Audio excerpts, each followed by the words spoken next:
In this video for Pack and Ship Business Center owners, we're going to talk about the financial opportunities to really grow your business through digital mail.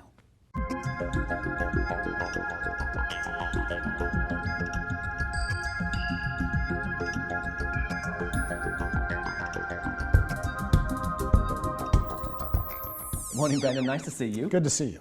So, as someone with some real pack and ship expertise here, I want to ask you the question that seems to be, coming up a lot, which is, how does digital mail grow my business?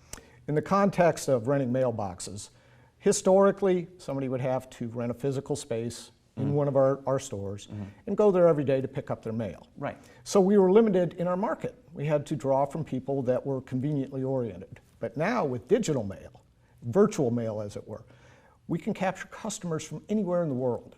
So I don't know how to quantify how big that market is now. It's literally worldwide. Right. So when a store owner is looking for a way to expand their financial offering that really helps them, I'd be hard pressed to find something that represents a bigger market than this one does. Yeah, something galactic to Mars. That's hasn't close. Shown up yet. Yes. No, that makes a lot of sense. So the first piece of financial health here is that you can expand your market from, I want to say typically 3 or 5 miles, out from your store to really an international audience.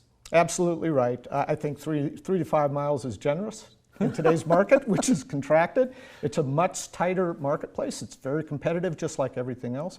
So with the digital service, it allows us to capture a customer from anywhere on the planet that receives mail or packages. So can I ask, with that in mind, and our first point here obviously is expanded market. Second question I have for you is people are concerned that digital mail is going to arguably contract them financially. Can you talk to me about how not only do you get a bigger market, but you can often wind up with sort of, so to speak, more per customer per month, through using this technology? Can you explain how that would work? Yeah, of course. And there are 2 ways that you can make additional revenue in a store. One is to get new customers. One is to sell more to the existing customers. Right. And with the digital mailbox service, since many of the things that you do for a mailbox customer in that capacity is revenue driven. That is, every time you do a function or a service for them, there's an additional fee associated with that. Right. So every new digital mailbox customer probably represents a much larger revenue per customer transaction than a regular mailbox customer. Because you have to decide if you're going to open, forward, shred, repackage, reship the mail, and all of those are additional revenue points. Absolutely, and as a person who is, I'm captured by this idea, by the way. One of the functions, as a person who's interested here, is that there's a service called iPostal One. Obviously, we're talking from this perspective. You can even bank checks, is this right, or is this just a rumor? It's really amazing. I got to tell you, the guys at iPostal One have put together, in my view, the most robust system for managing just about any of these business-related services that have anything to do with mail, including, as you said, making bank deposits that have come in the mail.